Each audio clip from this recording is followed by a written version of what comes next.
And hello, welcome to the Social Justice Forums. I'm your host, Daren. Jaime. We bring you a forum discussion, providing a deeper understanding of the issues and inequities that many people face. We also present multiple points of view and promote civic engagement. So stay tuned. The Social Justice Forums starts now.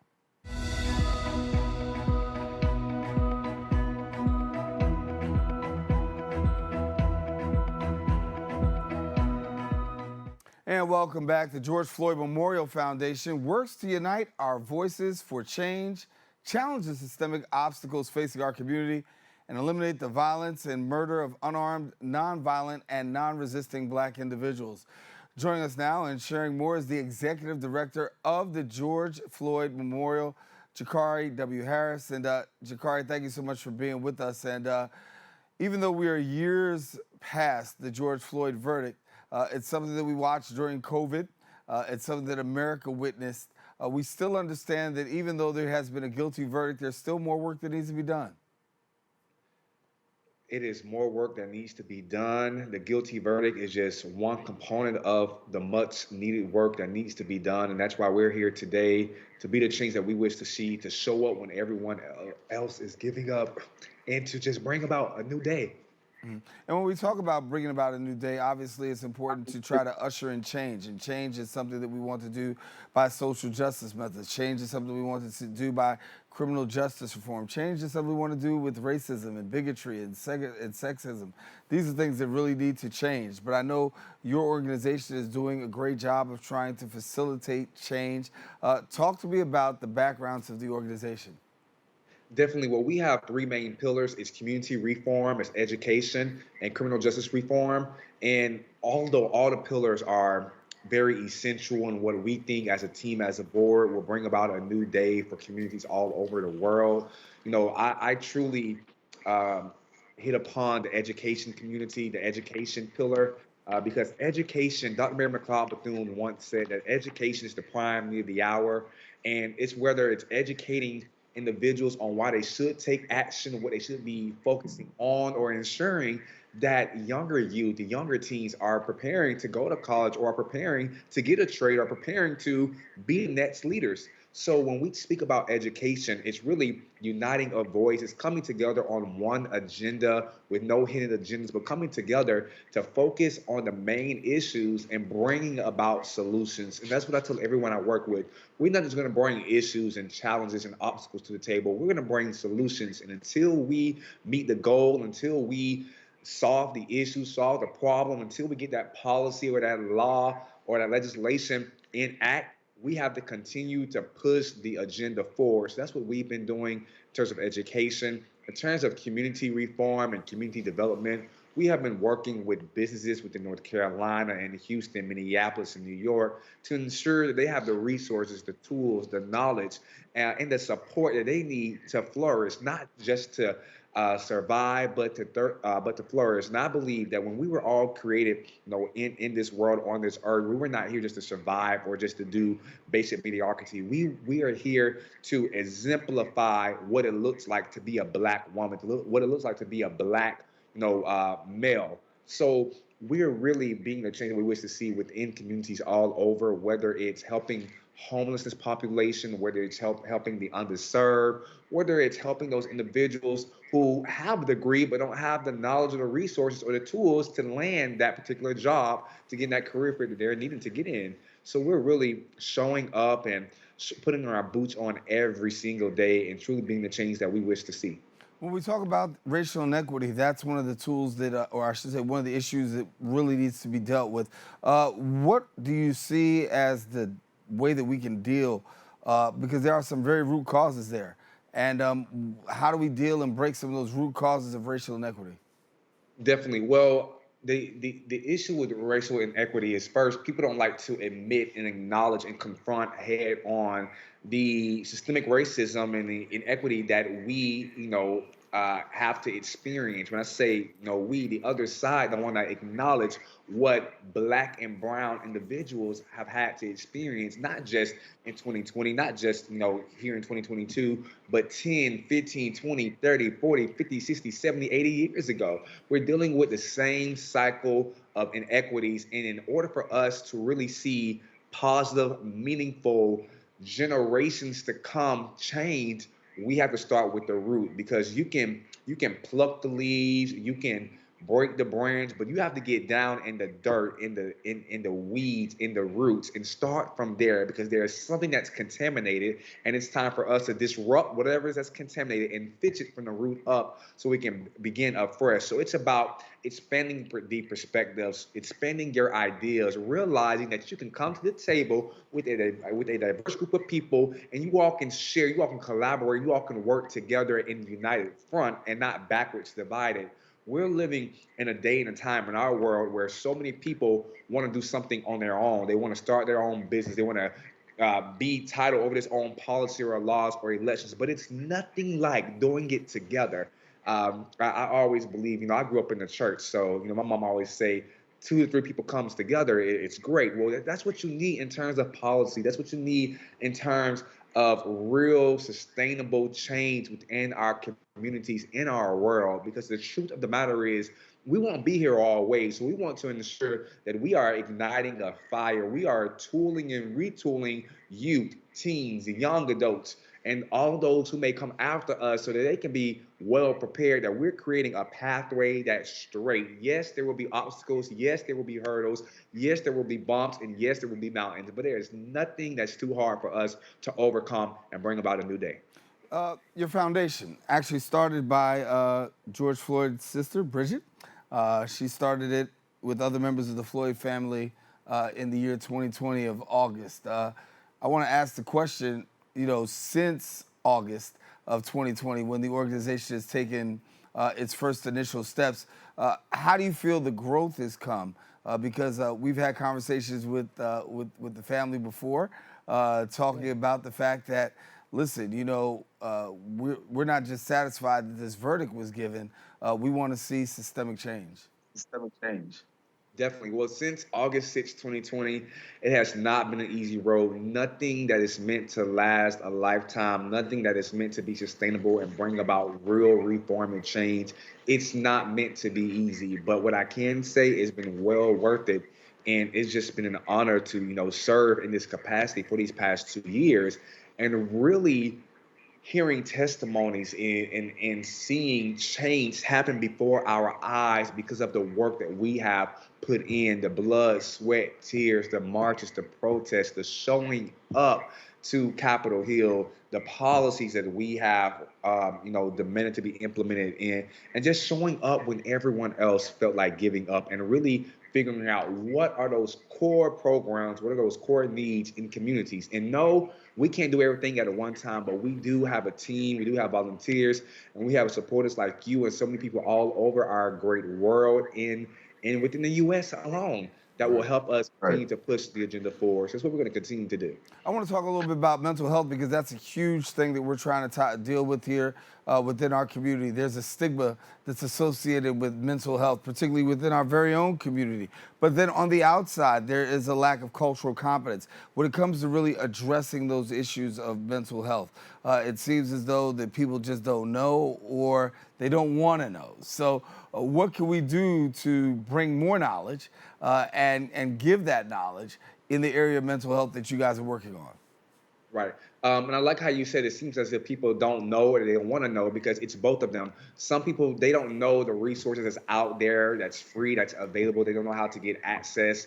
And there's some people who knows what they need to do to get access. They just don't want to do it. They want to act as if they don't know, so they don't get the help. But here at the foundation, we knew in 2021, beginning of 2021, that mental health is a crisis, especially in the Black and Brown community. That is the reason why, we hired a mental health expert, Dr. Kalisha Brooks, to come on and create a program to educate and to ensure that we're providing micro grants for families, for individuals, to get mental health counseling, to get services and things of that nature.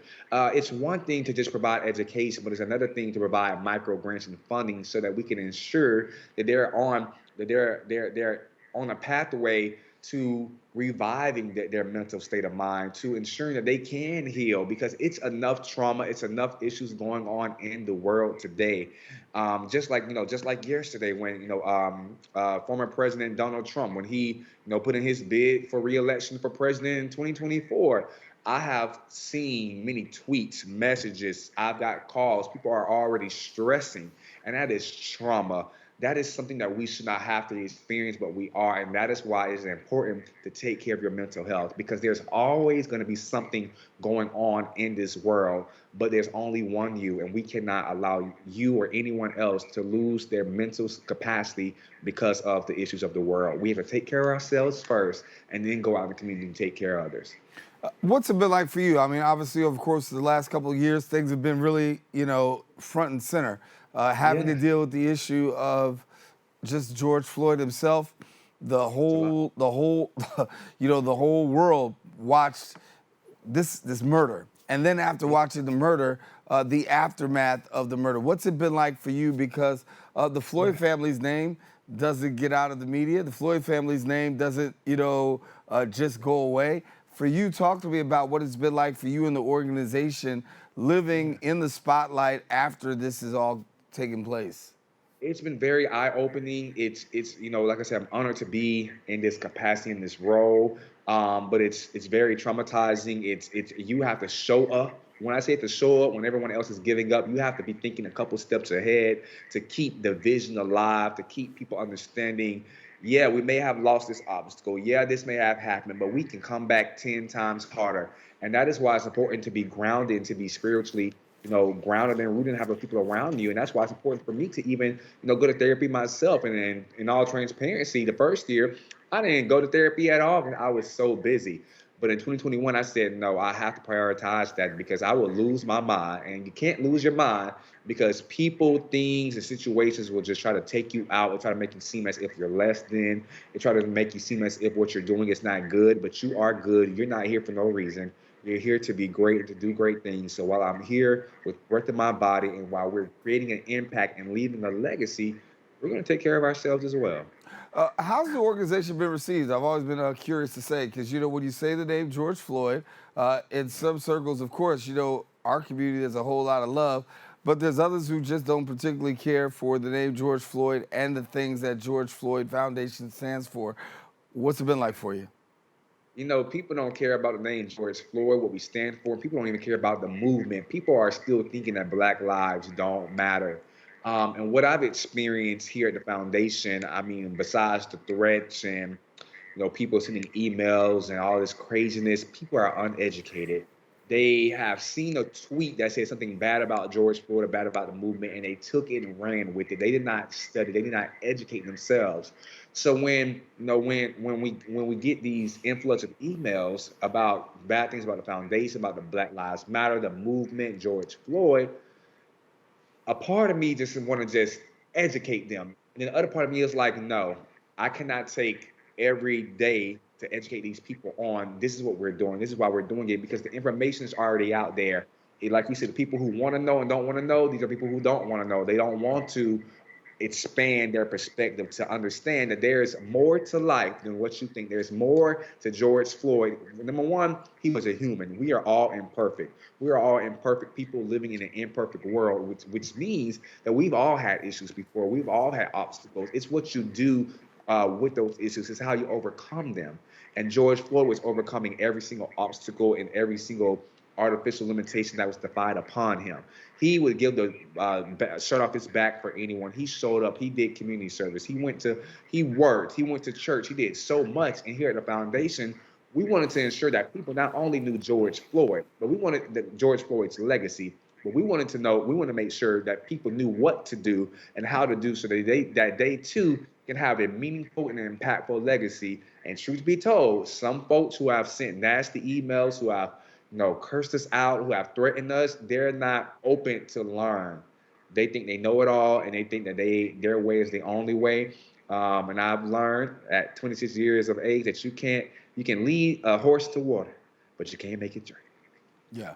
Talk to me about how people can get connected to the foundation and do some work, whether it's assisting in the initiatives or finding out more information or disseminating information.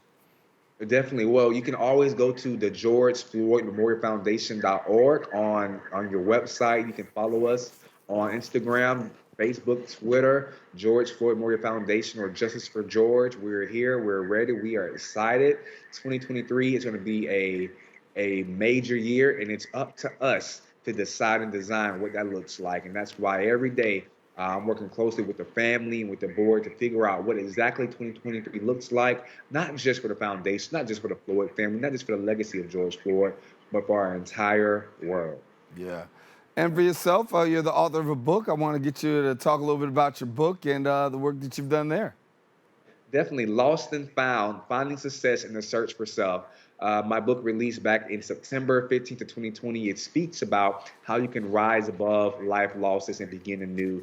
And I just simply shared my story of being in foster care, of being adopted, and realizing that I'm not going to allow my former circumstance or my former obstacles or the obstacles or the trials that I faced growing up to dictate or determine my destiny, my future. What I was going to do, I was going to use that to be building blocks to ensure that my future is limitless. So my book serves as a resource. It serves as inspiration to others that despite what you're going through, despite the losses in life, you can still become anew. So it's my book, and my mentor, Attorney Ben Crump, looking forward to it. And he just shares how he met me and I met him, and how I am, how he says I am just striving in life and just showing other people how to truly rise above life losses and begin anew.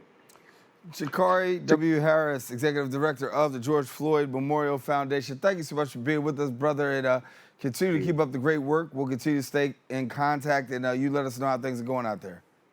Thank you. Have a great one. Thank you. All righty. Jacari W. Harris, taking a quick break here on the Social Justice Forums. We'll be back with more right after this. Every day, thousands of kids start vaping. And I can't let this happen to my kid. Of course, it's awkward to talk to your kids about the dangers of vaping. Hey, bestie, how sketch is me? It's hard to get their attention. Ready? Go. Yes, look at that. You didn't turn yours over. So if you want to talk to your kids about the dangers of vaping, you have to get it trending. Right, backpack kid? Let's do it. First, invite your kid to do the vape talk. Let's try this. All right. Why is he here? Yeah, I gotta get it trending, honey. Come on. To the left. To the right. Let's go.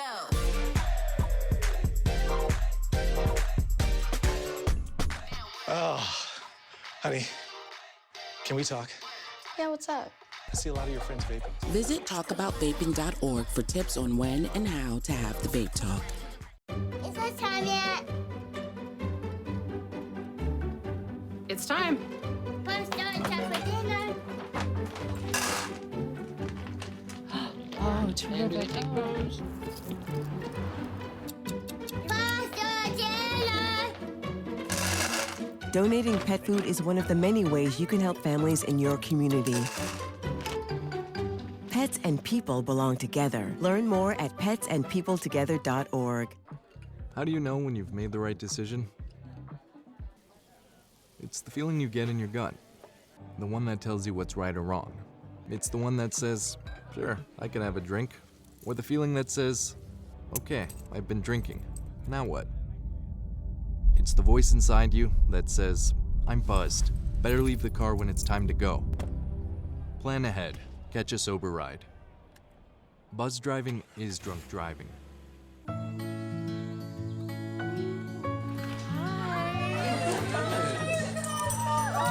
Thank you so much. Fostering a pet for a friend or neighbor can keep families together. Learn more at petsandpeopletogether.org. ¿Qué color? Perfecto, mijo. Gracias. Thank you. What's wrong, mijo?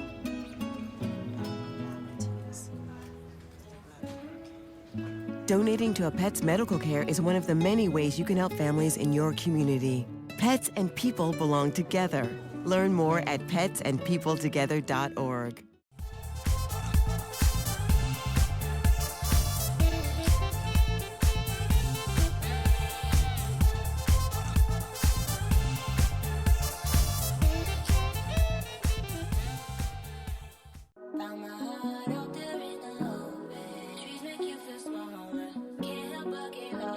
Feel the beat of nature at a park or forest near you.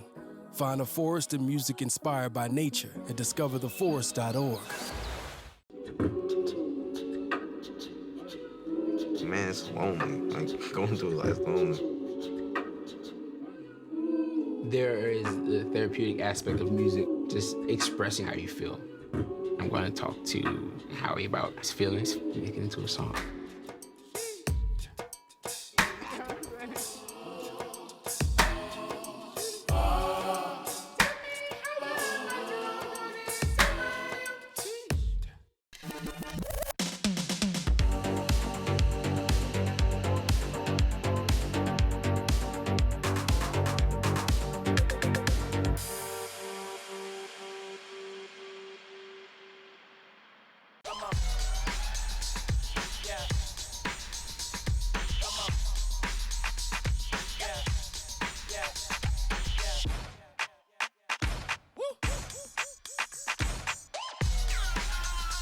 You're not going to get it all right. Just make sure you nail the big stuff, like making sure your kids are in the right seat for their age and size. Get it right at nhtsa.gov/the-right seat. You can now watch MNN, Brick TV, QPTV, and SIC TV on BronxNet. Tune in to BX Omni, Channel 67 Optimum, 2133 Fios during most Sunday evenings. We'll show you some amazing content from our friends at Manhattan Neighborhood Network, Brick TV in Brooklyn, Queens Public Television, and Staten Island Community Television. Every borough represented in the Boogie Down. Epic partnerships for the ages. And catch our new Next channel, produced in partnership with MNN, 24/7 on BronxNet Channel 952 Optimum and 2138 Fios. And welcome back. The Wellbeing in the Nation Network is a growing strategic network of organizations, communities, and federal agencies working together to advance intergenerational well-being as well as equity. The WIN Network hosted an interactive and engaging virtual series of events themed How Might We Sharpen Movement Strategy for Lasting Change. And joining us to share now more, we've got the founder of Wellbeing and Equity in the World and executive lead of the WIN Network, Dr. Somava Saha. And we thank you, Dr. Saha, for being with us, and good to have you. It's great to be here. Thank you so much for having me. It's important for us to talk about change, right? And lasting change. I think that's one of the things that you really deal with. But for those that may not be so familiar, I want you to take the time and just let us know a little bit about the organization. Yeah, so many people, hundreds of organizations are working to create the conditions for a better day to day. But what we realized is that a lot of the time, we just keep catching people after emergencies. We stay in response mode forever. So a few years ago, a number of us who were interested in how do we get out of this cycle of just solving the problems of the day only to what it takes to create the conditions for lasting change in a way that makes sure that everyone has what they need to thrive over generations, decided to come together and form a growing strategic network made up of anybody who wanted to join us in that effort. And what happened is the Wellbeing in the Nation Network formed with everybody from major national organizations to local grassroots communities to people who are across federal agencies who said, we all want to work together to advance intergenerational well-being and equity. We know we need to take care of business today, but we also want to make sure that we're doing what we can do to create the future so that we're not in crisis mode and can, in fact, think about what it takes to go beyond helping people survive to helping people thrive. Yeah. Wellbeing in Nation Network, the Nation Network, the acronym is WIN, and that's really what you want to do. You want to see people do, right? You want to see people win. Absolutely. I think that was one of the best parts of the name. Everyone could get involved with this idea that they wanted to be part of a WIN network and one that was creating wins for everybody and not leaving people out. Yeah. And when we talk about creating wins for everybody, there has to be something said by the way of, economic change. Right now, we know that the inequities exist. They exist in gender inequity, from rate of pay for women to being underpaid across. Some people, underemployed. You're employed, but you're underemployed. These are all challenges that people are facing. How can we best tackle some of these things in our present context right now?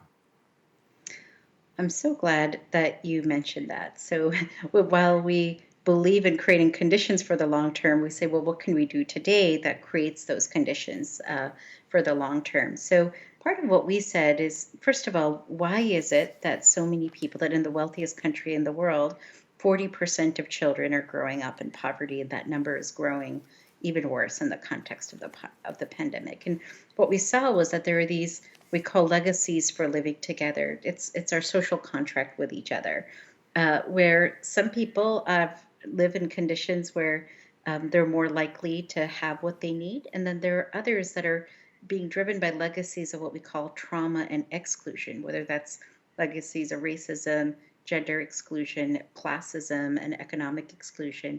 That means that they're much more likely to end up in conditions of adversity, of harm, that to grow up in communities where they may be born in the same hospital as somebody else, but grow up just 2 miles apart with a 25-year difference in their life expectancy, in part because of the difference in their wealth, the difference in their well-being, and the difference in the community we call vital conditions. And so because of that, part of and what we noted, what we saw then was it wasn't just that these legacies were in the past. In fact, we've built a whole economy that assumes people will remain in adversity.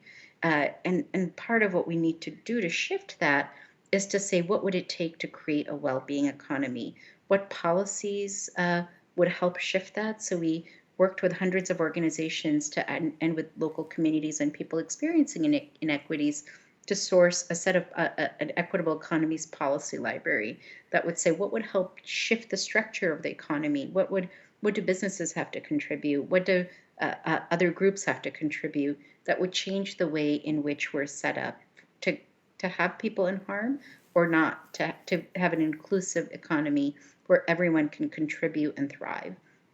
And the second part of that is we began looking at bright spots. Who's already figured out a part of the solution to this? And so in the recent convening we had for Win Week 2022, we hosted a session about bright spots toward building an equitable economy that had people like Dr. Lina Ravitharan Green, who had founder of Angels of Impact, who'd been working with Indigenous and women of color entrepreneurs, helping them to, across the world, both applying principles of a restorative economy, grown from that we've learned from other cultures about what it means to have an economy which gives back to the earth and to the people, but also really building the pathways of access to capital for Black Indigenous women entrepreneurs, and seeing that as they did that, as these women, often each entrepreneur had thousands of other women around them who could be employed. What they found was that when you invested in women entrepreneurship and gave women the capital they needed to really build what they did, that they reinvested back into their communities. They that multiplied. And there was a recent Nobel Prize at MIT that proved that actually that kind of local investment, it helps restore wealth in communities. And that's just one example of many that we could describe. That's about shifting the money we already have in a way that understands that if the problems we're in are coming from legacies of exclusion, we can choose to be people who are creating legacies of inclusion by changing the way in which we use our operating dollars so that we are investing in communities that have been harmed through purchasing, through hiring, through investing differently. So not more money, but just using our money better. And sometimes it's a need to just reinvest, right? And reinvest in a better way that we can really solve some of the problems that we're having right now.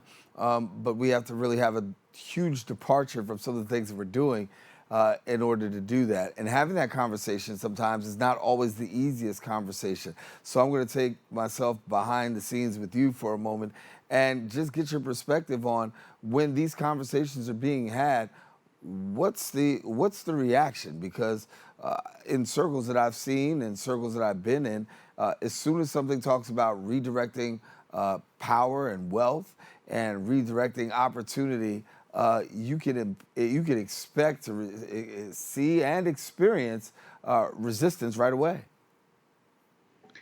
You know, I think there are several ways in which we have gotten past that in our work in WIN. So the first is about reframing this from a zero-sum game to one where we have common cause. So if you actually look at the math, we can no longer afford to keep people in adversity.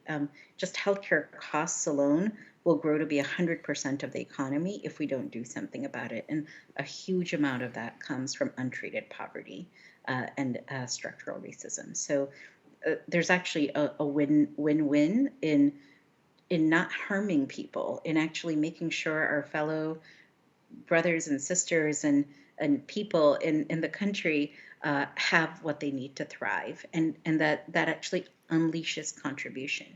A second part is often people see this as a zero-sum game instead of a pathway for mutual abundance, and that's a lot of what we begin to help people see and understand. A third part is understanding that there are things you can do. What I always say is, why should my money, I lead an organization, but so I think about every dollar in terms of not just how is it being used for the thing that it needs to do, but how can it be, how can I solve three problems at the same time? So how can it go 3 times more in terms of how it restores the imbalances in inequity? And that suddenly becomes not about finding new money or something like that. It's about taking the existing money that we were going to spend anyway, whether that was for hiring people, et cetera, and saying, how can we do better with that? But I think the last part of it is we as a country need to decide if we're going to be a place that accepts just these vast extremes of wealth and poverty. We have our ratio between the CEO and the worker in this country is 625 to 1. In every other developed country, it's 25 to 1. No one is saying that everyone should make the same amount, that effort, et cetera, shouldn't count. But do we want to keep 40% of children growing up in poverty? That is actually so harmful that we'll pay for it afterwards in emergency room costs, in treatments, but it's the most ineffective way of doing that because we've harmed that entire person's life and we've paid for it after the fact. And it just doesn't make sense when you do the math. And what's lovely about it is if you flip your thinking around it, and that we have something to give, we can begin to restore. I think the last part of this is we have to acknowledge that this isn't just about individuals, that we founded this country on a foundation of structural and systemic racism, of privileging, let's be honest about it, white landowning men. And that advantage has lasted for a long time. And so if that structural advantage is something that we chose as a government to do, I think that some of that restoration has to be acknowledged from that basis. And we can begin to think about how we allocate resources in a way on the federal side to begin to think about how we build long-term pathways toward that bend the arc of justice. I think there's a conversation that needs to be had because I think when we look at where we are in America, we have this high and haughty view of that we're doing it right.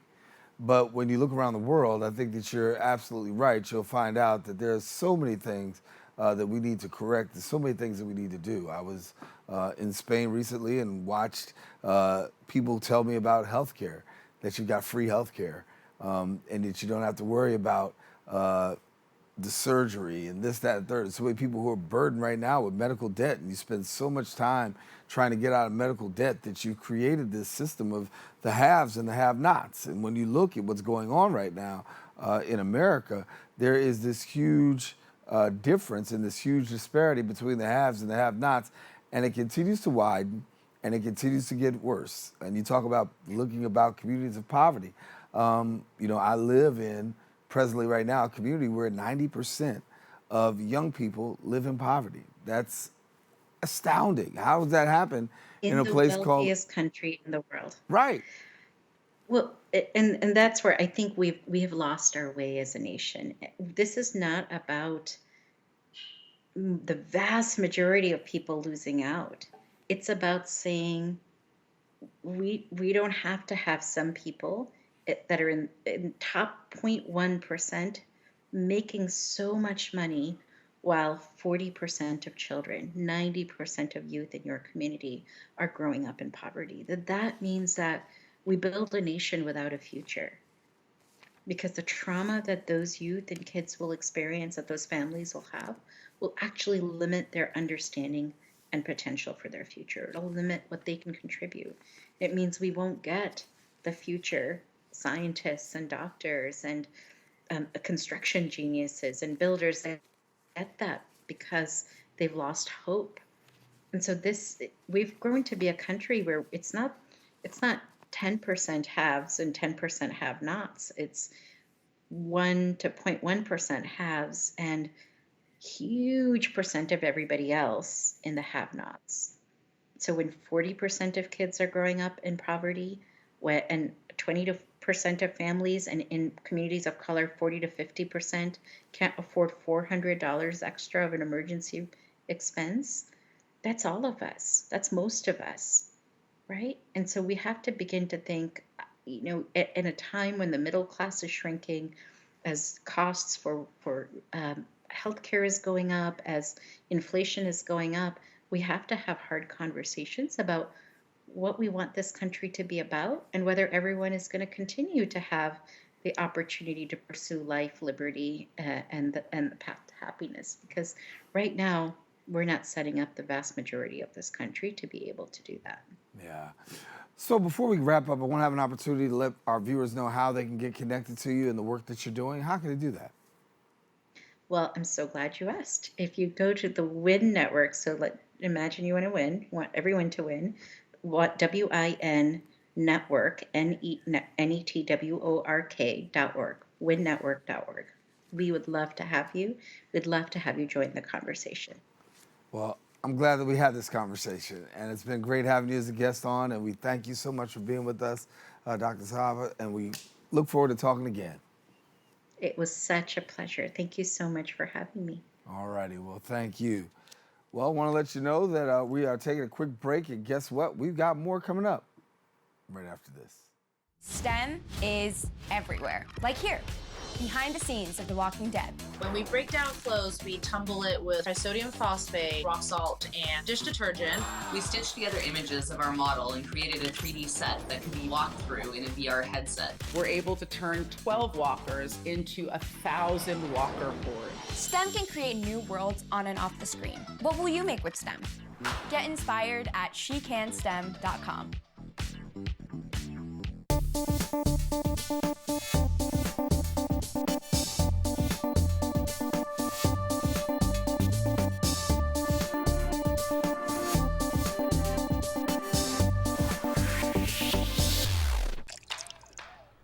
You're not going to get it all right. Just make sure you nail the big stuff. Mama! Like making sure your kids are in the right seat for their age and size. Get it right at nhtsa.gov/the right seat.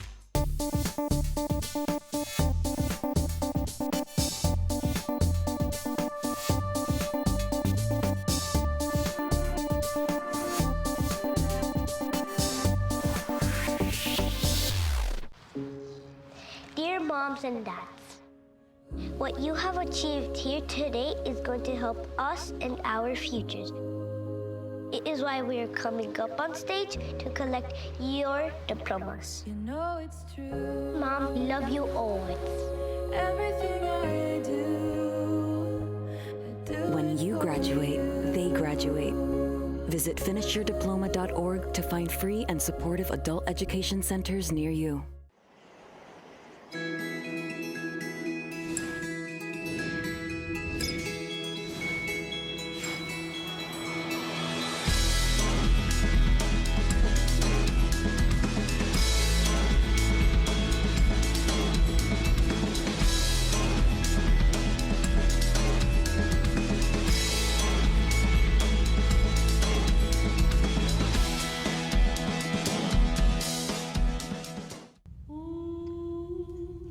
Hey, boss. Okay. I said I'm fine.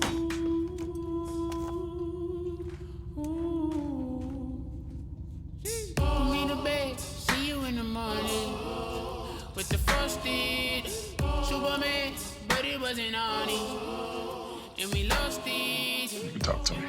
It's been really, really hard for me. You can now watch MNN, Brick TV, QPTV, and SIC TV on BronxNet. Tune in to BX Omni, Channel 67 Optimum, 2133 Fios during most Sunday evenings. We'll show you some amazing content from our friends at Manhattan Neighborhood Network, Brick TV in Brooklyn, Queens Public Television, and Staten Island Community Television. Every borough represented in the Boogie Down. Epic partnerships for the ages. And catch our new Next channel, produced in partnership with MNN, 24/7 on BronxNet Channel 952 Optimum and 2138 Fios. You can talk to me if you're feeling sad. Thanks for hearing me out, bro. Whenever you need to talk, I'm here, okay? Every day, thousands of kids start vaping. And I can't let this happen to my kid. Of course, it's awkward to talk to your kids about the dangers of vaping. Hey, bestie, how sketch is me? It's hard to get their attention. Ready? Go. Yes, look at that. You didn't turn yours over. So if you want to talk to your kids about the dangers of vaping, you have to get it trending. Right, Backpack Kid? Let's do it. First, invite your kid to do the vape talk. Let's try this. All right. Why is he here? Yeah, I gotta get it trending, honey. Come on. To the left, to the right. Let's go.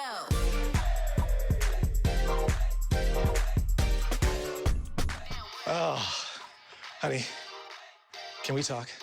Yeah, what's up? I see a lot of your friends vaping. Visit talkaboutVaping.org for tips on when and how to have the vape talk.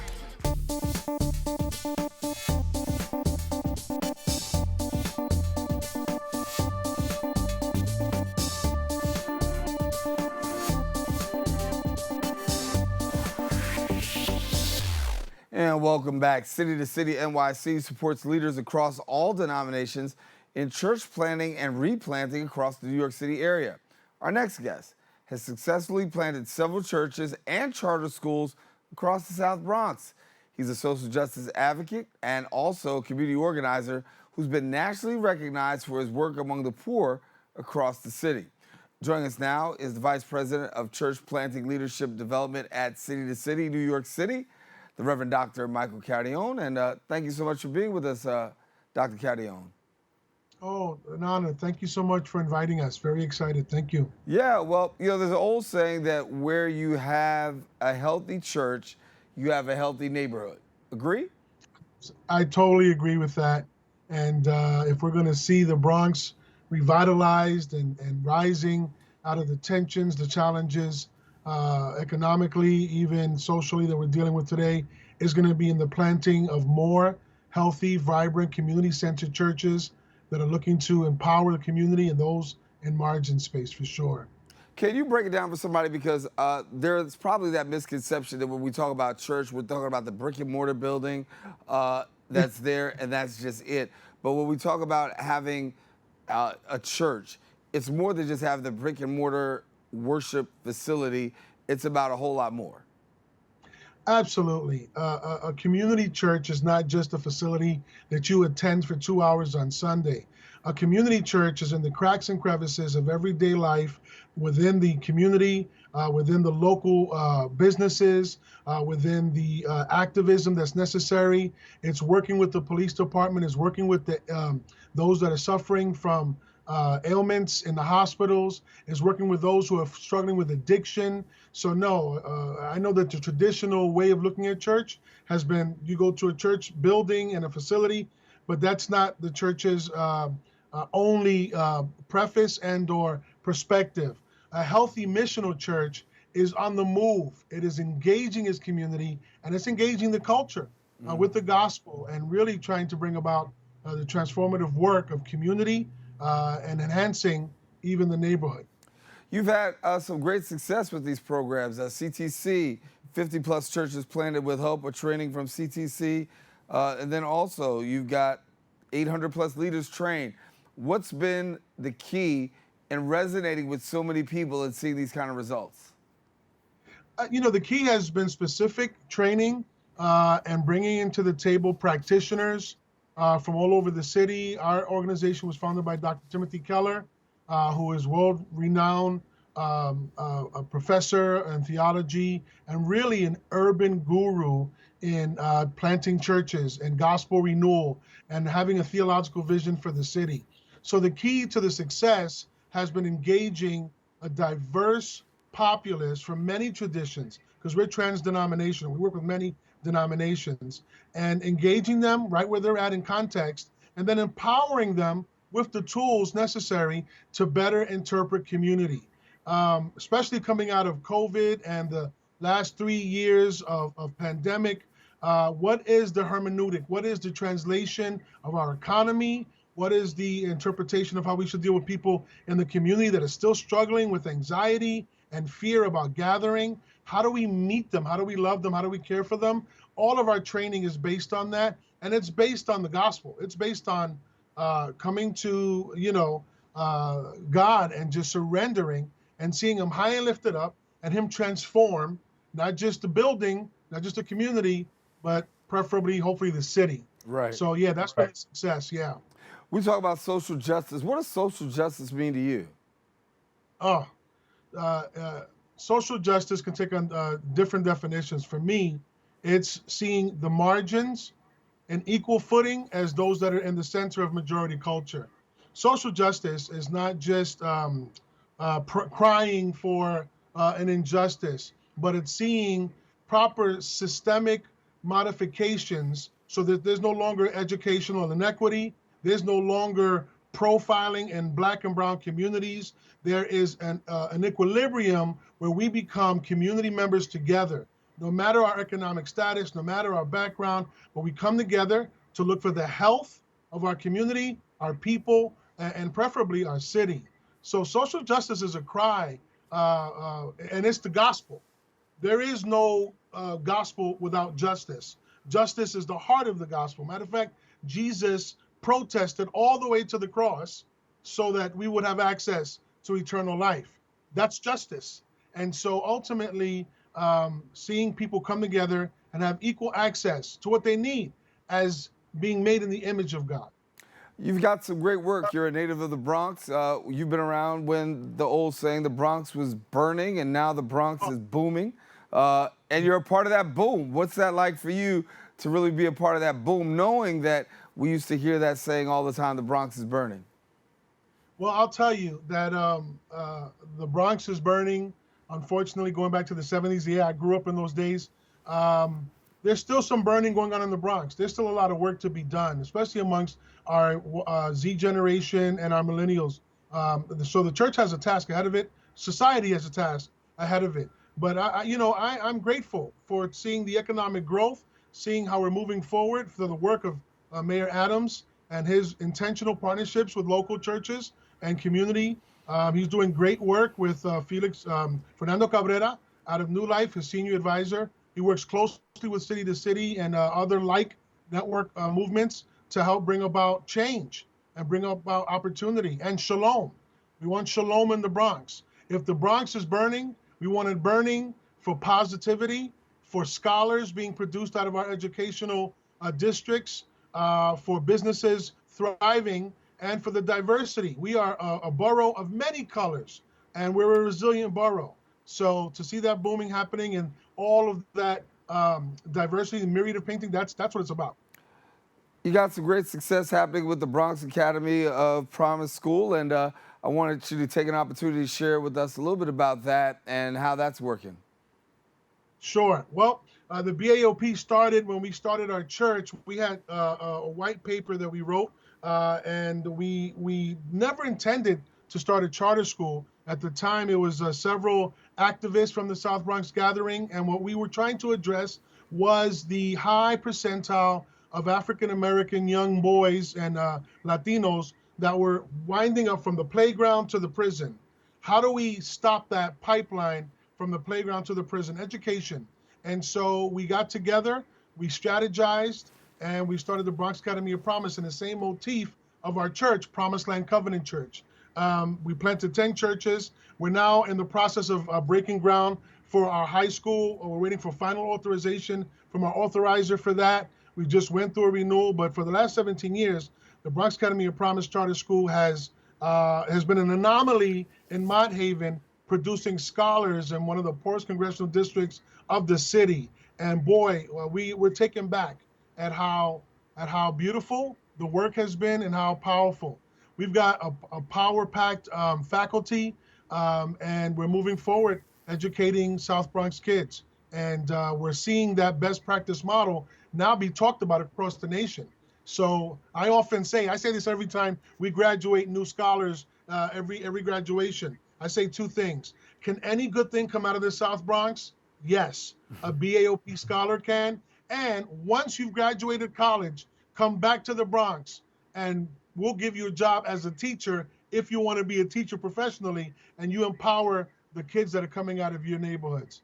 And we recently started hiring people that have graduated from the school and are now members of the faculty educating other South Bronx kids. So we see that full circle of production, and really, it's really, really exciting to see all the work that the faculty and the administration are doing there. It's been a dream come true, and as we go into our high school, God willing, we'll see the same success. We'll be educating from pre-K, K through 8, and then from 9 to 12, and then doing hopefully college prep post high school experience with this. So yeah, very grateful for that movement. But it was all part of the mission of how do we empower the Bronx. Right. So, Right. And what's it like for you, being a person that is born here, 30 years, doing the work, spending time, to be able to see from one to another, to have impact, and then also to be able to transform lives? I mean, what kind of feeling does that give you?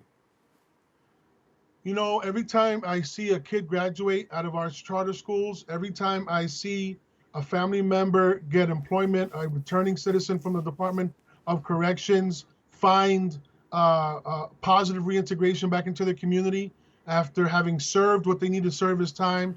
Every time I see a person get off drugs in the Bronx, it just proves to me over and over again that there is a God in heaven, and he loves us, and he's watching us, and he cares for the Bronx. So I have seen so much transformative work over the last 20 years, specifically in the Bronx, that if the Lord were to take me home today, I'm good. I've seen miracle signs and wonders, and I'm hope to see more as we move forward, and planting churches, planting charter schools, and empowering the Bronx, and particularly the South Bronx. Yeah, and talk to me about this, because when we talk about the numbers weren't looking good. We know the Bronx, of course, number 62 out of 62 when it comes to health. We talk about the issues of unemployment that still continue to plague. A lot of things that still continue to be a challenge for us right here in the Bronx and literally across New York City. How do you keep the fire burning for you to be able to get more people on the bus to say, listen, we have to do something to drive change in our very own community? Well, our ecclesiology, which is a technical word for saying how we do church, really is community-centered and holistic. So what that means is that when we look at educational inequity, economic depravity, we look at addiction and poverty, these are not just social ills or societal situations. These are theological tensions that the church must wrestle with. So as I look at the struggles that we deal with every day, and they're Jesus said, the poor you have with me always. I'm going to be going to glory, but you're going to have to deal with this poverty situation. The church's job is to be the hands, feet, and face and the voice of God in the earth. And as we become more contextual and plant churches that meet the needs of communities, that literally become incarnational and meet families where they are, embrace these immigrants that are coming in from other states, and just show them that there's a place and the people that care for them, and that we want to stand with them and help them integrate into community, and that they'll be all right. And so I think the healthier the church, the more prolific the outcome in our community as the church takes to integrate into society. It's being intentionally holistic, intentionally incarnational, but knowing that we cannot do it without community and the heart of the gospel at the center. Yeah. So And as we're dealing with the challenges right now, how do you assess where we are, and what do you think about where we are right here in New York City as of right now? A lot of issues to deal with. We talk about affordable housing, right? You know, that's pretty huge, and that impacts a lot of people. Give me just a quick overview of how you see things right now in New York City. Well, I think that the city is in a place of transition still. We are still dealing with the ripple effect and ramifications of the pandemic, shutting down entire industries because of COVID. We're still feeling that affect, number one. Number two, the polarization that's plagued the country. It affects our city. The influx of new people groups coming in and having the economy that's already anemic be touched and moved by this new influx through training and development is absolutely necessary. So I believe that the city, the New York City as a frame, if you will, is in a perfect place to reimagine outcomes, to reimagine workforce development, to reimagine what the church should look like as a people group of many colors.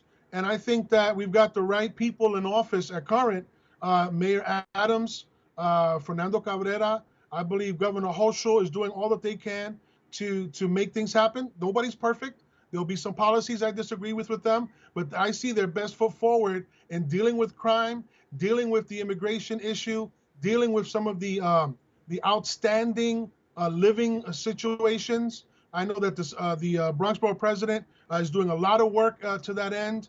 Vanessa Gibson, a good friend and a partner with our charter school. And so I have high hopes for the Bronx, high hopes for New York City. We are the city that doesn't sleep. We might have got knocked down by COVID, but we're going to stand up. Jesus is going to hold us up. We're going to move forward. We're going to bounce back from this, especially those in the Bronx. You know, that's what we're made of. I think that it's hard now. I think it's hard now. It's going to get harder, but we're going to rise up on top. That's what I really believe. Yeah, I definitely can concur with that. Thank you, the Reverend Dr. Michael Carrion, for being with us and sharing, and continue the great work that you're doing, my brother. It's really blessing a lot of people. So glad that we could have you here on the show, and certainly won't be the last time if we could help it. Thank you. Thank you. So honored and so appreciative of what you're doing. Appreciate it so much. Hey, man, thank you. Thank you. The Reverend Dr. Michael Carrion. Want to let you know we come to the end of our show today, that we hope that you enjoyed, I should say, this week's discussion on the Bronx social justice and anti-violence forums. Now, if you want to rewatch this week's edition, you can catch the Recablecast right here on BronxNet TV or BronxNet.org.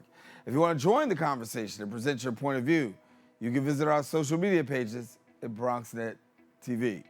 And join us next week as we continue to elevate the discussion and bring further awareness across the globe. I'm your host, Daren Jaime. Take care, and God bless.